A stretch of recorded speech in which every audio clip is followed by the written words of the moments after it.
Liv Torc, and this is part 3 of how to make a successful poetry event on the topic of brand. Now, before you run screaming from the room with your hands over your ears for fear I will infect you with my corporate sensibilities, I'm going to say now, get over it. Get over it. Get over it. We are not Coca-Cola. We are not Nike. We are not Apple. We are not McDonald's. We are poets.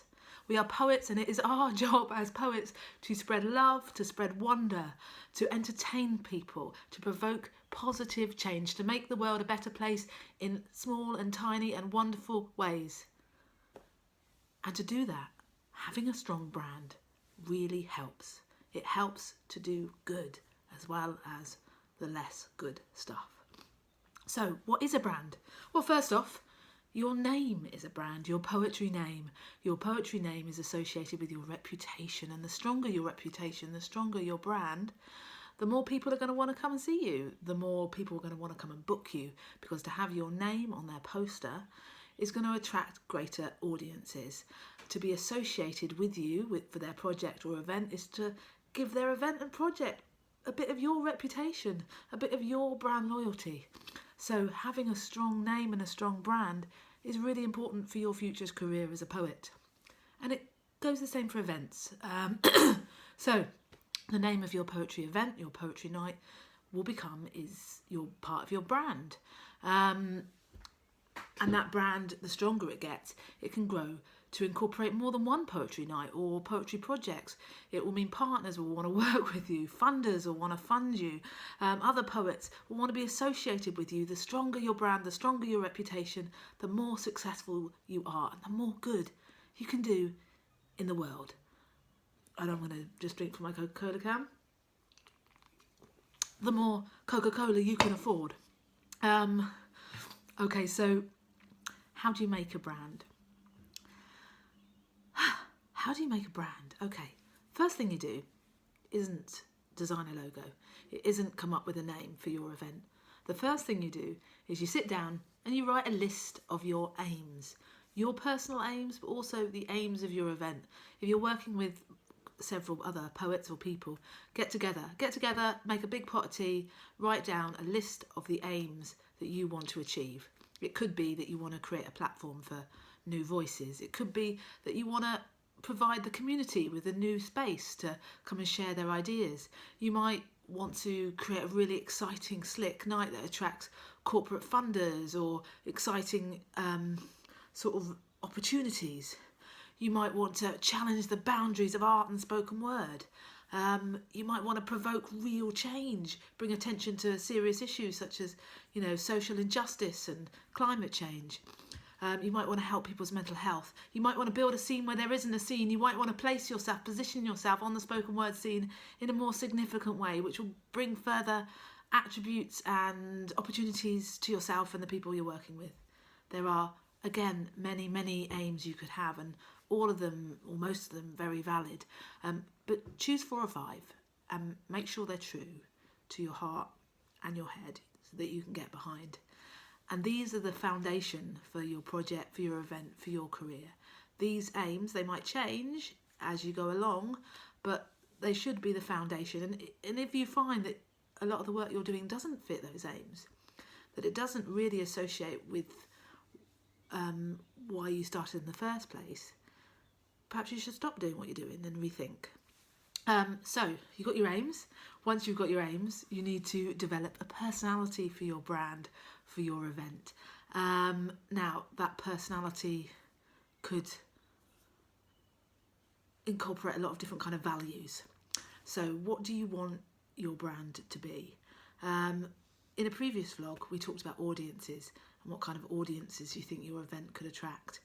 So go back to that, have a look at your audiences and think what kind of values that they would connect to, what kind of values would appeal to them as well, because you want your brand to really attract the kind of potential audiences that are out there for you.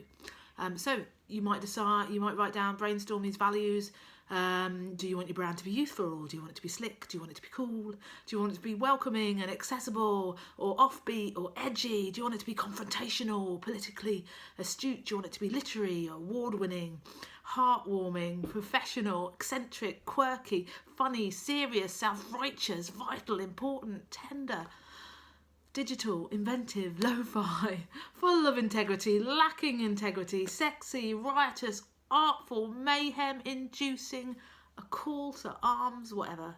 Write them down.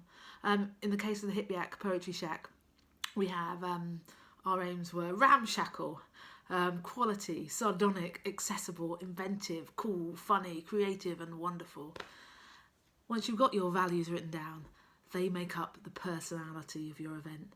And you've got to think, okay, so it's kind of, that's what the values you build your brand around, and make sure they're associated with your aims and your potential audiences. All these things link up together, you see. But those values, that's the personality. Once you have those, then you can design your brand toolkit. You can make your logo. You can think of a name. You can choose the colours and the fonts and the design style, all of these things that make up your brand. But they have to speak of those values. They have to embody those values. So if you're funny and quirky, you might choose bright colours. You might choose, softer, more amusing fonts, although obviously never Comic Sans. If you're kind of more serious and professional and you want to present a certain image, you might have full bleed images only and really kind of clear, blocky, impactful fonts. All these things, you want your brand, the way you visually design things to represent that personality. But it isn't just your posters and it isn't just your logo. It's also the event itself, how you set the stage, how you set the scene, how you warm up the audience. Everything should invoke, project that personality. Your brand should be part of your art, and your art should be everything. So that it becomes easy to recognise what you stand for, who you are, easy to build that brand and that reputation. So once you have your brand, once you have your values, try and be consistent. Try and use the same logo in a similar place. Try and use the sort of similar design styles, the same fonts, the same colours. Make it easier for your audience to recognise you. Although it might be controversial, I'd say you don't have to be too rigid about it. You don't have to be too precise and pernickety about every little tiny detail being perfectly fitting of your brand. I mean, for other organisations or corporate organisations, that is really important. But for creative poets, I think it's good to be a little bit flexible as well, unless inflexibility is part of your values. But once you have established all of those brand elements and your personality and your aims, you can really start to use those to grow your reputation.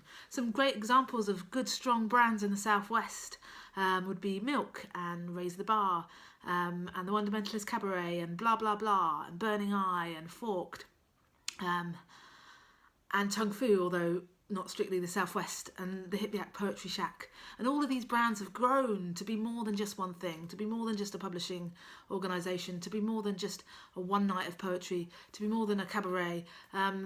They incorporate projects, they incorporate events, they incorporate teaching, they incorporate festivals.